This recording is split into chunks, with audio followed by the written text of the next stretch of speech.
నా మనసులో దేవుని కోసం చేయాలని చాలా ఆలోచన నా మనసులో అలానే ఉండిపోయాయి. ఇది అదేనే కాదు. చాలా భవిష్యత్తులో ఇలా చేయాలి అని అనుకున్నవన్నీ నేను ఒక బుక్‌లో రాసి పెట్టుకుంటాను. వాటిలో కొన్నిటిని నేను ఇప్పటికి నెరవేర్చాను.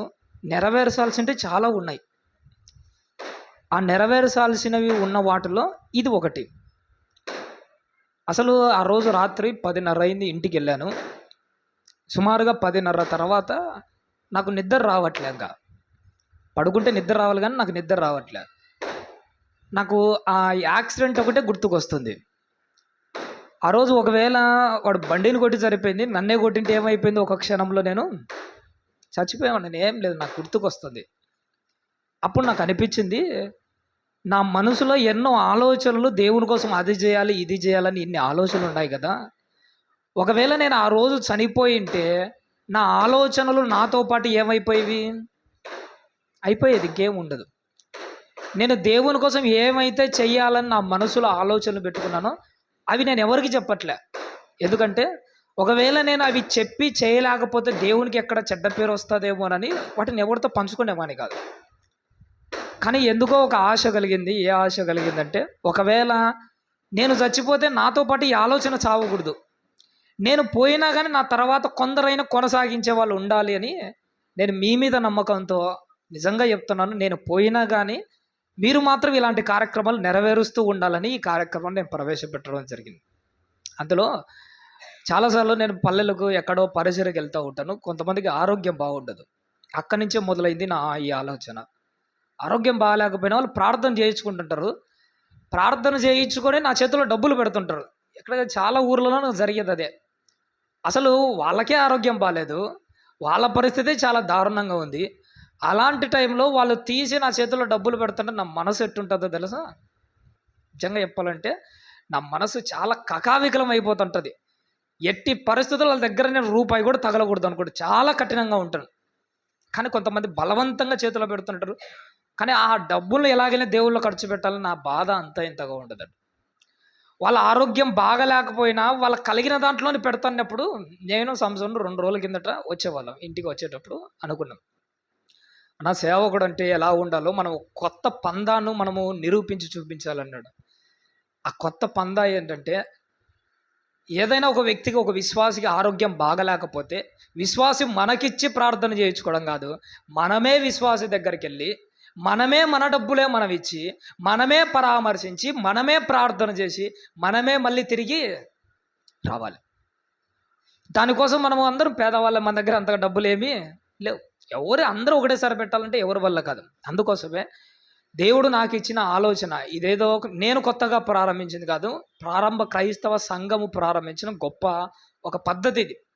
వాళ్ళకి కలిగినదంతా సమిష్టిగా పెట్టుకునే వాళ్ళు. దానిని ఏమంటారంటే సంఘ సంక్షేమ ఉమ్మడి నిధి అంటారు. సంఘ సంక్షేమ ఉమ్మడి నిధి అంటే దాని అర్థం ఏంటంటే, మనకు కలిగినదంతా ఒక చోట పెట్టుకొని ఎవరికి అవసరం ఉంటుందో వాళ్లకు వాళ్ళ అక్కర నిమిత్తం ఏం చేయాలి, మనము పంచిపెట్టాలి. ఎవరికి ఏ అవసరం ఉంటుందో తీయడము, వాళ్ళకి కావలసినవన్నీ పంచిపెట్టడమే. అది ఎవరి అవసరమైనా కానీ. ఇప్పుడు మన సంఘానికి వచ్చే వాళ్ళకు ఎవరికి ఆరోగ్యం బాగలేకపోయినా, ఎవరికి ఎలాంటి దారుణమైన సిచ్యువేషన్లో ఉన్నా ఈ బాధ్యతను ఒకరికి అందరూ కాకుండా ఒకరు నమ్మకస్తులు ఉంటే బాగుంటుందని నేను మొట్టమొదటిసారిగా బ్రహ్మయ్య గురించి అనుకున్నాను. ఎందుకంటే అన్న ఇప్పుడు లేడు కాబట్టి నేను చెప్తున్నాను. ఎప్పుడైనా మన సంఘం బాగా డెవలప్ అయిపోయిన తర్వాత మన వాళ్ళందరూ ఏ ఒక్కరు ఏ పనులకు పోకూడదు. అందరూ సేవనే చేయాలి, అందరూ దేవుని పనే చేయాలి. 1 సంవత్సరం 2 ఏళ్ళ కల్లా నా జాబ్ పర్మనెంట్ అవుతుంది. పర్మనెంట్ అయిన తర్వాత నేను చేయాలనుకున్న మొట్టమొదటి పని ఏంటంటే, ఇక్కడ ఉంటున్న మన వాళ్ళందరూ ఏ పనులకు వెళ్ళకూడదు. పొద్దునుంచి సాయంత్రం వరకు వాక్యాలు ప్రిపేర్ కావాలి, మెసేజ్లు ప్రిపేర్ కావాలి, చక్కగా దేవుని పరిచర్లో ఉండాలి. దేవునికి మనం చేయగలిగినంత పూర్తిగా 100% దేవుని సేవలోనే ఉండాలి. మీరు దేవుణ్ణి చూసుకోవాలి, దేవుని సంఘాన్ని మనం చూసుకోవాలంతే. మీకు ఏం కావాలన్నా, ఖర్చులు కావాలన్నా, ఇంట్లోకి కావాలన్నా, ఇంట్లో ప్రతిదీ సేవ చేసే ప్రతి ఒక్కరికి నేను అనుకున్న ఆలోచన ఏంటంటే, నా జాబ్ పర్మనెంట్ అవ్వగానే ప్రతి ఒక్కరికి తినే తిండి దగ్గర నుంచి కట్టుకునే బట్టల వరకు సంఘమే సప్లై చేస్తుంది. మీరు దేవుని పని చూసుకోవాలి, దేవుని పని మీరు చూసుకుంటే సంఘం మీ పని చూసుకుంటుంది. మీరు కట్టుకునే బట్టలు కావచ్చు, మీ ఇంట్లో ఆరోగ్య పరిస్థితులు కావచ్చు, తినే తిండి గింజలు మొదలుకొని ప్రతిదీ, మీ ఫ్యామిలీకి కావాల్సిన ప్రతిదీ సంఘం చూసుకుంటుంది. మీరు మాత్రం దేవుని పరిచర్య చూసుకోవాలి. నేను అనుకున్న వాటిలో మొట్టమొదటి పని ఏంటంటే, జాబ్ వచ్చిన 1 సంవత్సరం లోపే ఫస్ట్ బ్రహ్మయ్యనను పని మానిపించాలి. నేను అనుకున్నది సంవత్సరం వచ్చేది నాకు, నెక్స్ట్ ఇయర్లో నాకు తెలిసి పర్మనెంట్ అవుతుంది జాబు రాగానే మొదటి సంవత్సరంలో నా ఆలోచనలు చెప్తున్నాను. ఒకవేళ నేను పోయినా ఇన్ని మీరు నెరవేర్చాలి.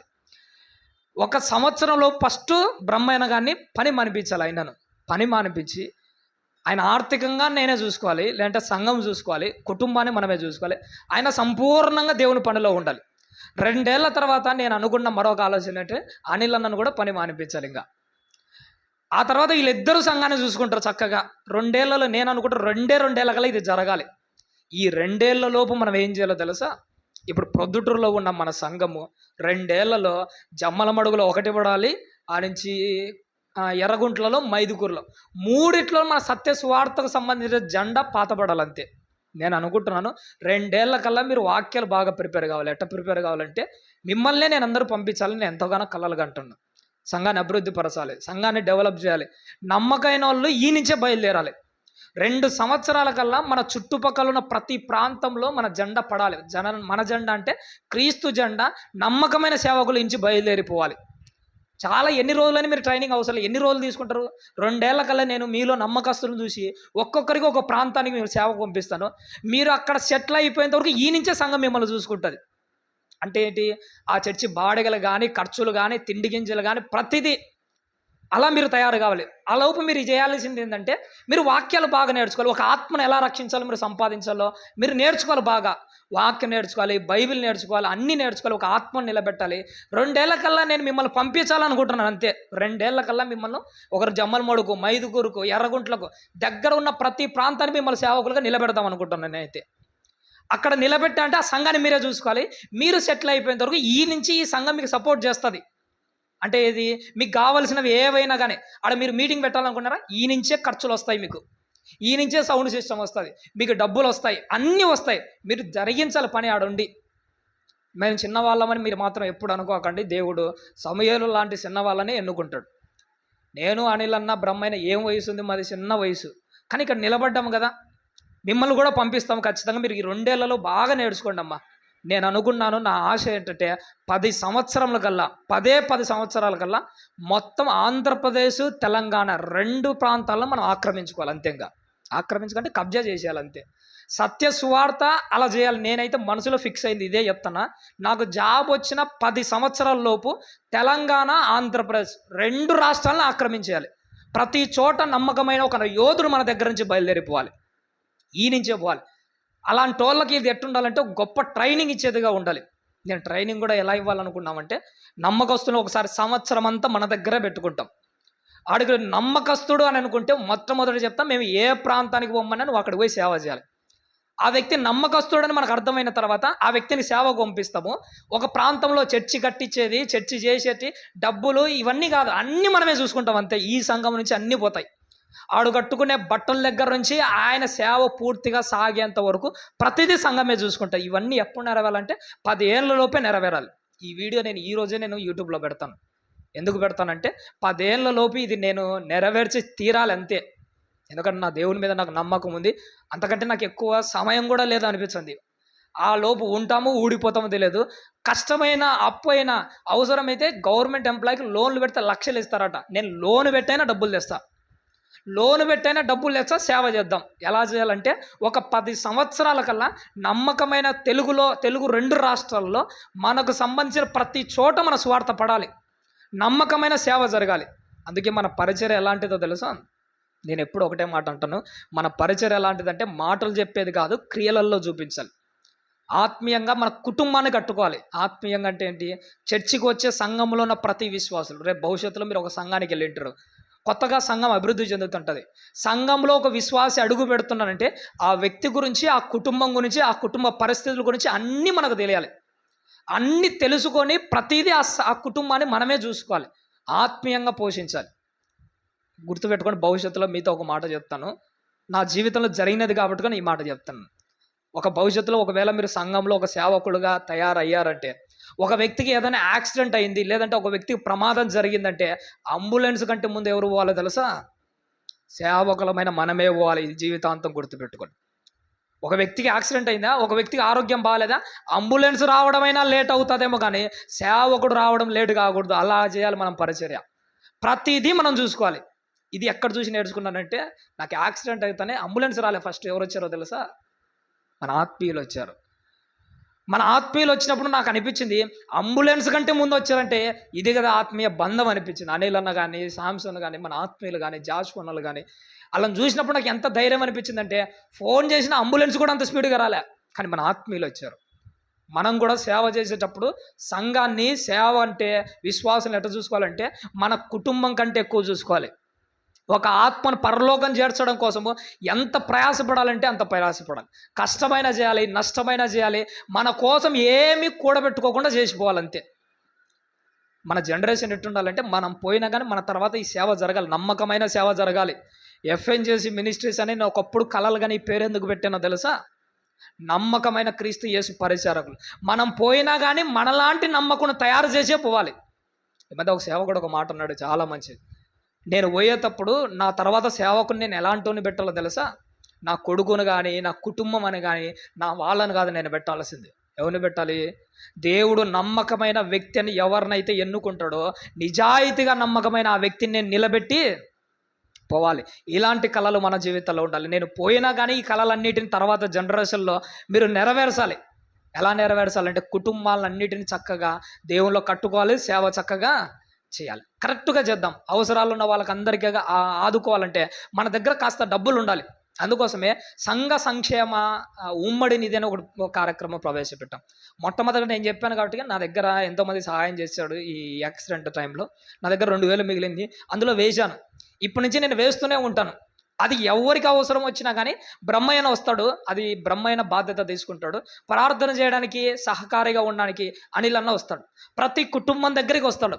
భవిష్యత్తులో ఒక సంవత్సరం సెట్ అయిపోయిన తర్వాత వీళ్ళు ఏ పనులకు వెళ్ళరు, ప్రతి కుటుంబాన్ని దర్శించడాలే ఉంటాయి. వీళ్ళకంతా ఇలా సంఘం చూసుకుంటుంది, సంఘం వీళ్ళ కుటుంబాలను చూసుకుంటారు, నమ్మకంగా నిలబెడతా ఉంటారు. అలాంటి సంఘాలుగా మనము తయారు చేయాలి. ఈ ఆంధ్రప్రదేశ్ మొత్తం ఆక్రమించి సత్య సువార్త నెరవేర్చాలి. అందుకోసం మన టార్గెట్, మన లోగో, నేను అనుకున్న కొటేషన్ ఒకటే. ఏంటంటే, మీరు సేవ ఎందుకు చేస్తారంటే ఒకటే మాట చెప్పాలి, పరలోకం కోసం అని చెప్పకూడదు. ఇప్పటి నుంచి మనం సేవ ఎందుకు చేస్తామంటే ఓన్లీ ఫర్ గాడ్, దేవుని కోసం మాత్రమే చేస్తాం మేము, అంతే. అర్థమవుతుంది? 2 డిఫరెంట్. చాలామంది మీరు సేవ ఎందుకు చేస్తారంటే పరలోకం కోసం అంటాడు. నేనంటాను పరలోకం కోసం కూడా కాదు. ఈ ఎఫ్ఎన్జేసి మినిస్ట్రీస్లో సేవ ఎందుకోసం చేస్తారంటే ఓన్లీ దేవుని కోసమే. దేవుని కోసం మాత్రమే చేస్తాం, దేవుణ్ణి మాత్రమే చూపించాం. ఆశలు చూపించి చెప్పే బోధ కాదు మంది. అవసరమైతే పరలోకాన్ని చూపించి చెప్పే బోధ కూడా కాదు. ఓన్లీ ఎవరిని చూపించామంటే దేవుణ్ణే చూపించాము. ఆయన మన తండ్రి దగ్గరికి మాత్రమే పోవాలని సేవ చేయించాలి. అలాంటి నమ్మకమైన నాయకులను తయారు చేయాలి, అలాంటి సేవకులను తయారు చేయాలి. ప్రపంచంలో ఒక్కోసారి నా ఆశ ఏంటంటే, సివిల్స్ ఎగ్జామ్ భారతదేశం మొత్తం జరుగుతుంటుంది చూసారా, కానీ ఏదో ఒకరోజు మన బైబిల్ ఎగ్జామ్ పెడితే తెలుగు రాష్ట్రాల్లో మొత్తం ఒక్కసారిగా రాసేయాలి. ఆంధ్రప్రదేశ్ అంతా, లేదంటే తెలంగాణ 2 రాష్ట్రాలు మనం చూసి బైబిల్ ఎగ్జామ్ ఎక్కడ జరుగుతుందరా అంటే ఒక్కటే ఒక వైపు చూపించాలి. ఆంధ్రప్రదేశ్, తెలంగాణ అంతా ఎక్కడ చూపించాలంటే మన ప్రొద్దుటూరు వైపే చూపించాలి. ఎఫ్ఎన్జేసి మినిస్ట్రీస్లో ఒక ఎగ్జామ్ జరుగుతుంది. సివిల్ ఎగ్జామ్స్ కూడా ఎక్కడ పోవాలనో నమ్మకంగా పెడతాడు, ప్రైజులు కరెక్ట్గా ఇస్తాడు, సరైన వాళ్ళగా చేస్తారు. అలాంటి వాళ్ళ దగ్గర ఎగ్జామ్ రాస్తే బాగుంటుందని ప్రతి జిల్లాలో మనం ఎగ్జామినేషన్ సెంటర్ పెట్టాలి. ప్రతి జిల్లాలకి మన వాళ్ళే నమ్మకస్తులు పోయి ఎగ్జామ్ కండక్ట్ చేయాలి. ఇలాంటి సేవ భవిష్యత్తులో మన జీవితాల్లో జరగాలి. మనం పోయినా కానీ కంటిన్యూ అవుతుండాలి. ఈ రైట్ బ్రదర్స్ విమానం కనుక్కున్నారు చూసినారా? విమానం కనుక్కున్నారు కానీ రైట్ బ్రదర్స్ ఏమైపోయినారు? చచ్చిపోయి వెళ్ళిపోయారు. కనుక్కున్న విమానం కనుక్కున్న రైట్ బ్రదర్స్ చచ్చిపోయి వెళ్ళిపోయినారు. కానీ ఇప్పటికీ విమానాలు ఏమవుతున్నాయి? ఎగురుతూనే ఉన్నాయి. మనం చచ్చిపోయినా కానీ మన తర్వాత ఈ సేవ ఏమవుతుండాలో తెలుసా? జరుగుతూనే ఉండాలని. మన తర్వాత ఈ నమ్మకమైన పరిచర్య కంటిన్యూగా కొనసాగుతూనే ఉండాలి. ఏదో ఒక్కరిలో అయినా కానీ ఈ బీజం నిలిచే ఉండాలి. నమ్మకంగా సేవ చేసేవాళ్ళు భవిష్యత్తులో ఖచ్చితంగా ఉండాలి. ప్రేమైన దేవుని వల్ల మేము సిద్ధంగానే ఉన్నాం. అంటే ఖర్చు పెట్టడానికి అన్ని విధాలా నేను ఉన్నాను, అనిల్ అన్న ఉన్నాడు. ఏదో ఒక టైంలో డబ్బులు తెచ్చి పెడతాం. కానీ అక్కడ నమ్మకంగా నిలబడాల్సిన సేవకులు కావాలి కదా. మీకు ఉన్నది 2 ఏళ్ళు కూడా టైం ఇవ్వము, 1 సంవత్సరంలో నేర్చుకోవాలి. ఒక సంవత్సరం నుంచి మనం ఆ ఊరికి ట్రయల్స్ చేయాలి, మీటింగ్స్ పెట్టాలి, అక్కడల్లా వెళ్ళి జనాలన్నీ గ్యాదర్ చేయాలి, చక్కగా పరిచయాలు. ఒక సంవత్సరం తర్వాత మీరు సంపూర్ణమైన సేవకులుగా మారిపోవాలి. అలా తయారు కావాలి. ఇంకంతే. మీకు అవకాశం వచ్చిన 10 నిమిషాలు గట్టిగా ఉపయోగించుకోండి. ఎన్నిసార్లు కావాలంటే అన్నిసార్లు ప్రిపేర్ అవ్వండి. టైం దొరికితే బైబిల్ చదవండి. మీకు తెలియదంటూ ఏముండకూడదు, బైబిల్ అట్లా చదవాలి, బైబిల్ అలా నేర్చుకోవాలి. అప్పుడు 2 ఏళ్ల తర్వాత మిమ్మల్ని పంపిస్తాము. ప్రస్తుతానికి మీరు నామకార్థంగా అక్కడ ఉంటారు, కానీ జరిగించేదంతా ఈ నుంచే జరుగుతుంది. మీ ఖర్చులు పెడతాము, మీ డబ్బులు పెడతాము, మీకు కావాల్సినవన్నీ ఈ నుంచే చూసుకుంటుంది సంఘం. మీరేం టెన్షన్ పడాల్సిన అవసరం. ఒకవేళ మీకై మీరు స్థిరపడిన తర్వాత సంపూర్ణమైన అధికారం అంతా మీకే ఇస్తాం. ఆ పక్క మీ దగ్గర 100 మంది రాని, 200 మందిని, ఎంత గొప్ప వాళ్ళన్నా రాని, ఆ సంఘాన్ని మీరే నమ్మకంగా ఆ నుంచి మీరు తయారు చేసి ఆ నుంచి మీరే పంపించాలి ఇంకొక ప్రాంతానికి. ఇలా డెవలప్ కావాలి. ఒక ఎయిడ్స్ క్రిమి ఉంటుంది చూసినా, హెచ్ఐవి అంటారు. ఎయిడ్స్ క్రిమి ఎలాంటిదంటే, ఒకసారి అది రక్తం లేకపోయింది అనుకో, నిజంగా చెప్పమంటారా, దానికి అంతమే ఉండదు. అదే ఎయిడ్స్ క్రిమి, హెచ్ఐవి క్రిమి గాలి లేకొచ్చింది, ఒక క్షణం కూడా బతకలేదు. ఆ ఒక్క క్షణం కూడా బతకలేని హెచ్ఐవి క్రిమి రక్తంలో కలిసింది అనుకోండి, అసలు దానికి చావే ఉండదు తెలుసా. 1 2 అవుతుంది, 2 4 అయితే, 4 6 అవుతాయి, 8 అవుతాయి, లక్షలు లక్షలు అవుతుంటాయి. కొన్ని కోట్లుగా విస్తరించుతాయి హెచ్ఐవి క్రిమి. మనం కూడా ఎట్ట విస్తరించాలంటే, దేవుని పనిలో హెచ్ఐవి క్రిమి మాదిరే విస్తరించాలి. 1 2 కావాలి, 2 నలుగురు కావాలి, నలుగురు 6 మంది కావాలి, 6 మంది 1000 కావాలి, 1000 1,00,000 కావాలి. ఇలా మొత్తం ఆంధ్రప్రదేశ్, తెలంగాణ మొత్తాన్ని మనం ఏం చేయాలంటే 10 ఏళ్లలోనే ఆక్రమించాలి. ఎలా ఆక్రమించాలంటే, చక్కగా దేవుని వాక్యాన్ని నమ్మకస్తులను తయారు చేయాలి. అయితే అది దేవుడు, నాకైతే నమ్మకం ఉంది, నేనైతే విశ్వాసంతో ఉన్నాను. 10 ఏళ్ల కంటే నేను ఎక్కువ టైం కూడా పెట్టుకోలేదు, ఎందుకంటే ఎప్పుడు ఏమవుతుందో కూడా మనకు తెలియట్లే, రేపు ఏమవుతుందో కూడా తెలియట్లే. కాబట్టి ఈ ఆలోచన మీతో ఎందుకు చెప్తానంటే, నేను పోయినా, అనిల్ అన్న ఈ లోకాన్ని ఏడ్చిపెట్టినా, మీ మనసులో అయినా ఈ ఆలోచన ఉండాలి. అన్నలు పోయినా కానీ అన్నకి ఆశ ఉంది కదా, ఇది మనమైనా నెరవేరుద్దాం, మనమైనా చేద్దాము అన్న ఆశ మీకు కలగాలని ఈ మాటలు చెప్తాను. విస్తరించుదాము, దేవుని వాక్యాన్ని పాతుదాము. మనం పోయిన తర్వాత ఈ జనరేషన్గా సాగుతూనే ఉండాలి. ఎంతవరకు సాగాలంటే, భూమి ఉన్నంత వరకు సాగాలి. ఎందుకో నాకు ప్రారంభ క్రైస్తవ శకాన్ని గురించి ఆలోచన చేస్తే, 100 ఏళ్ల వరకు పరిచయం గట్టిగా చేశారు. ఎవరు? పౌలు గారు చేశారు, శిష్యులు చేశారు, వాళ్ళు గట్టిగా చేశారు పౌలు గారు. తర్వాత జరిగిందో జరగలేదో, అంత ఊపుతో జరిగిందో జరగలేదో మనకు తెలియట్లే, ఎందుకంటే ఇంకా చరిత్ర రాయబడలే, మనకు తెలియట్లే. పౌలు గారితో ఏమైనా అంతమైపోయిందా? తిమోతి గారు ఎంతవరకు కొనసాగించింటాడు? తిమోతి గారు ఒకరిని ఎవరైనా తయారు చేసి ఉంటాడా? తీతు గారు ఎవరైనా తయారు చేసి ఉంటాడా? నాకు ఆలోచనలు అంతటితో ఆగిపోయాయి. నిజంగా వాళ్ళు ఆగిపోయినా కానీ మన జనరేషన్లో ఆగిపోకూడదు. కొంత పద్దాన్ని తీసుకొని వచ్చాం. సంఘం మీద బతికే సేవకులు కాదు, సంఘాన్ని బతికించే సేవకులను తయారు చేద్దాం మనం. సంఘాన్ని మీద బతికే వాళ్ళు ఎవరైనా ఉంటారు. మన సంఘం ఎట్టుండాలంటే, సంఘాలను బ్రతికించే సేవకులుగా మనం తయారవుదాం, విస్తరించుదాము, గట్టిగా ప్రకటించుదాం దేవుని వాక్యాన్ని. బ్రతికినంతకాలం ఎట్ట చేయాలంటే అట్ట చేసి చచ్చిపోదాం అంతే. ఈ ఆలోచన మీరు గుర్తుపెట్టుకోండి. 10 ఏళ్ళే మనకు టార్గెట్. 2024 34 కల్లా నేను అనుకుంటున్నాను మొత్తం ఆంధ్రప్రదేశ్, తెలంగాణ విస్తరించుదాం చక్కగా. ఎందుకంటే చాలా ప్రాంతాలకు దేవుని వాక్యం వెళ్తుంది. మన వాక్యం పోయిందంటే ఆత్మ ఆకర్షింపబడాల్సింది. అట్టుంది మన దేవుడి వాక్యం. దేవుడు మనతో ఉన్నాడు. మనం మాట్లాడే మాటలు కూడా అట్నే ఉన్నాయి. మనం మాట్లాడేది కానీ దేవుడు మనతో మాట్లాడిస్తున్న మాటలు అని చెప్పాలి దీన్ని ప్రత్యేకంగా. దేవుడు మనతో మాట్లాడించే ఈ మాటలు బట్టి నేను ఇంత ధైర్యంగా చెప్తున్నాను. నేను అనిల్ అన్న ఎప్పుడు అనుకుంటున్నాము, 2 ఏళ్ల క్రితం ఫస్ట్ మైదుగురే స్టార్ట్ చేద్దాం అనుకున్నాం. ఇక్కడ నుంచి మైదుగురులో మనం మొదలు పెట్టాలి. అక్కడ మనకు ఒక అక్క ఆత్మీయంగా ఉంది, అక్కను చూసుకొని అక్కడ మొదలుపెట్టి సేవ ప్రారంభించాలి. నమ్మకస్తులు మీలో ఉంటే మిమ్మల్ని కొంతమంది నిలబెడతాము. ఈడ మేము సేవకులను ఎలా అయితే పిలువబడుతున్నారో, మీరు మైదుగురులో సేవకులనే పిలువబడతారు. ఎర్రగుంట్లకు పంపిస్తాము, జమ్మలమడుగు పంపిస్తాము, మొత్తం అంతా పంపిస్తాం. నమ్మకంగా ఉండండి, ఎప్పటికీ పోగొట్టుకోకండి. పోయిందంటే మళ్ళీ దేవుని వాక్యం రాదు, గుర్తుపెట్టుకోండి. ఒక్కసారి మీరు పోగొట్టుకున్నారంటే జీవితంలో రాదు, మీ ప్లేస్లోకి ఇంకొకటి వచ్చాడు అంతే. ఇస్కరియోతు యూదా పోగొట్టుకున్నాడు, పోయిందని పని ఆగిపోయిందా? పోయినంత మాత్రం పని ఆగిపోదు, పని జరుగుతుంది. నీ వల్ల జరగదు, ఇంకొకటి వల్ల జరుగుతుంది అంతే. నిజంగా చెప్తున్నా, పోగొట్టుకుని అంటే మీ భవిష్యత్తు ఎట్టుంటుంది అంటే అది భవిష్యత్తు ఉంటుంది. గొప్ప సేవకులు అవుతారు, ప్రపంచమే గుర్తించేంత స్థాయికి వెళ్తారు. నేను ఇంకా నమ్మకంగా చెప్తున్నాను, మీరు ఆడపిల్లలు బాగా నేర్చుకుని అంటే విమానాల్లో తిరిగి సేవ చేసే రోజులు వచ్చాయి మీకు. అంత గొప్ప సేవకులు కావాలి మీరు. మిమ్మల్ని అడిగి పిలిపించుకోవాలి, పలానా ఊరికి రండక్క అని. ఎవరున్నారు మన ఏపీలో? మహా అంటే వాక్యం చెప్పిన 3 ఉన్నారు అంతే. అదే మీరు తయారయ్యి ఇంత గొప్పగా సేవ చేస్తా, ఈ సత్య సువార్తను మీరు చెప్తా ఉంటే అసలు మీకు డేట్సే ఖాళీ ఉండవు. ఫోన్లు చేసి మా ఊరికి రండి, మా ఊరికి 3 రోజులు మీటింగ్ పెట్టని బతిమాలుకొని తీసుకుంటారు మిమ్మల్ని డేట్స్. మీకు అర్థం కావాలంటే మీ సేవ విమానాలలో తిరిగే రోజులు వచ్చాయి. సేవను పోగొట్టుకోకండి. నమ్మకమైన సేవ జరుగుతుంది ఇక్కడ. కొన్ని రోజులే, ఒక 2 ఏళ్ల కల్లా మీ జీవితమే మారిపోతుంది. కాబట్టి నమ్మకంగా ఉండండి. బాగా నేర్చుకోండి. ఎందుకు ఇలా నేను అంటానంటే, నాకు ఒకసారి మీరు వాక్యం సరిగ్గా చెప్పకపోతే నాకు కోపం వస్తది. ఎంత కోపం వస్తదంటే అంత కోపం వస్తది. కానీ కొత్తగా నేర్చుకుంటున్నాను నేను ఏమనట్లే. కానీ ఎప్పటికి ఎట్టుండాలి. ఒకసారి చెప్పిన తర్వాత రెండోసారి మీకు ప్లస్ కనిపించాలి. అంటే మీరు ఎంత ప్రయాసపడినారో మీరు చెప్పే వాక్యంలో కనిపించాలి మాకు. మీరు ఏదో ఒక 10 నిమిషాలు టైం వచ్చింది ఏదో చెప్పాలి కదా అని చెప్పాలి అట్టా సేవ చేయకండి మీకు ముందే చెప్తున్నా. చెప్పాలని ఉండేది కాదు. నువ్వు ఏం నేర్చుకున్నావో ఒక ఆత్మని రక్షించడానికి నువ్వు ఎంత ప్రయాసపడ్డావో నువ్వు చెప్పే ఆ 10 నిమిషాల్లో నీ మనోవేదనంతా బయటపడాలంతే.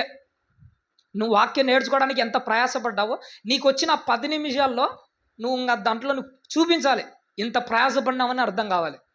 అలా దేవుని కోసం కష్టపడితే గొప్ప సేవకులైతారు. కాబట్టి అలా మీరు నేను మనమందరం ఉండాలని ఆశపడుతున్నాను. ఓపికతో విన్నందుకు మీకు అందరికీ నా నిండు మనసుతో వందనాలు తెలియజేస్తూ ముగించు